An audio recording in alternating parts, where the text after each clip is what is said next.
Hello, my name is Rui Pinheiro, and I would like to start by warning you that I am deaf. So please take my pronunciation skills with a very sensible grain of salt. I will do my best to sound reasonably intelligible. Okay, so I've been working for years in the software development area, and now I am currently pursuing a PhD in informatics at the University of Trás-os-Montes de Alto Douro.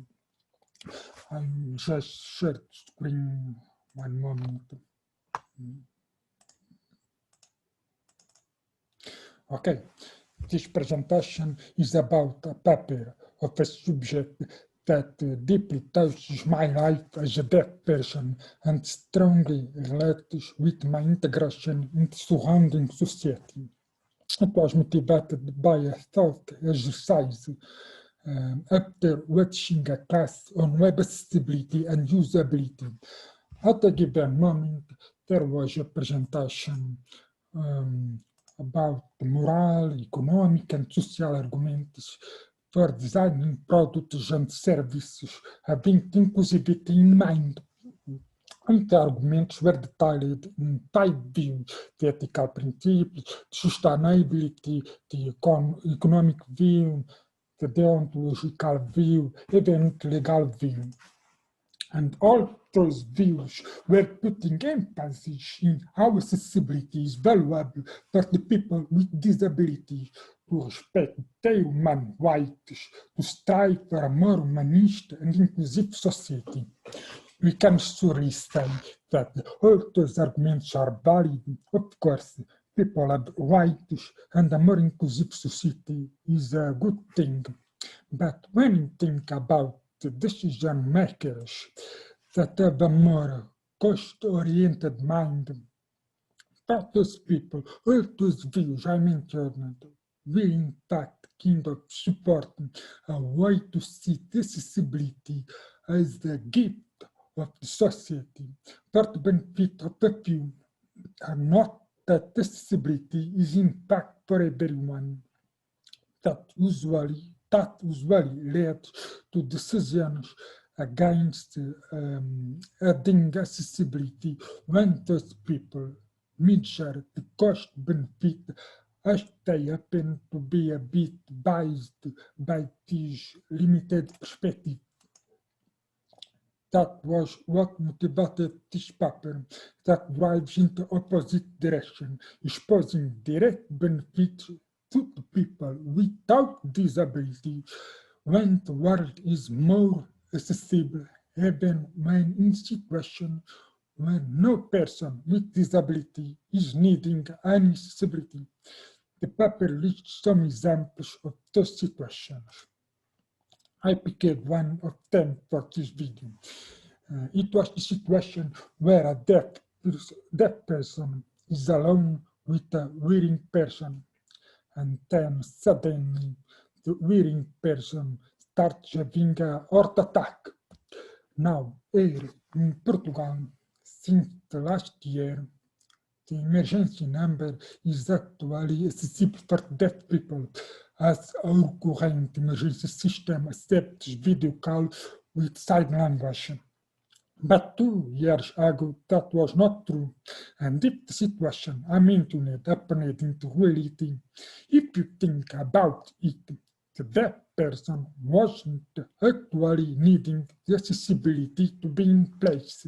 It was the helpless hearing person who was really in trouble and needing the deaf person to contact the emergency service.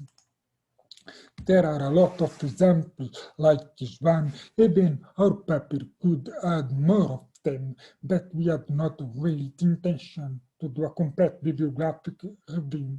The idea of accessibility benefiting everyone is not in fact anything that new.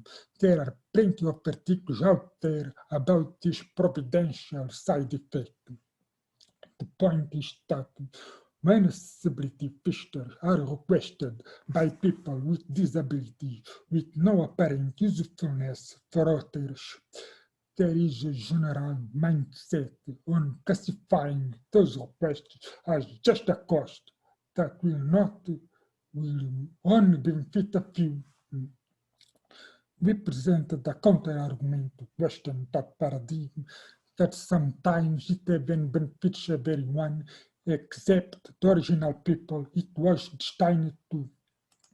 And now, as a final note, I would like to address a question that seems to arise regularly.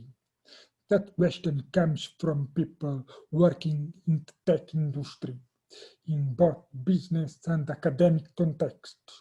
The question is, why, despite all the published knowledge regarding the benefits of accessibility for everyone, it is still not fully included in a value planning and design of the development of products and services.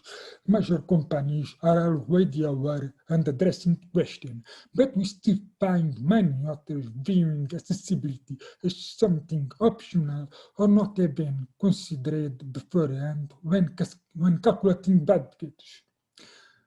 They seem to leave themselves in a kind of repeat state, waiting for the need to become too visible, usually through an increase of complaints. It seems that awareness is not enough. We also need to actively show people some practical examples to embed accessibility on their daily lives. People also need to learn how to effectively write a good alternative text for an image, how to generate subtitles for online videos, and so on. And I guess many of us had to learn to do that for the submission of this conference. We need to add more and more of accessibility content in academic contexts, so that our future tech researchers, engineers, artists, and so on are formed with this knowledge and natural intuition to apply it in their work. And that was the general reasoning behind this work. The paper also includes some interesting theoretical framework, resuming the story of the relationship and the balance of power between people with disability and the surrounding society, supporting some historical consistency leading to the third paradigm that would try to counter-argument here. Thank you very much for watching. Bye.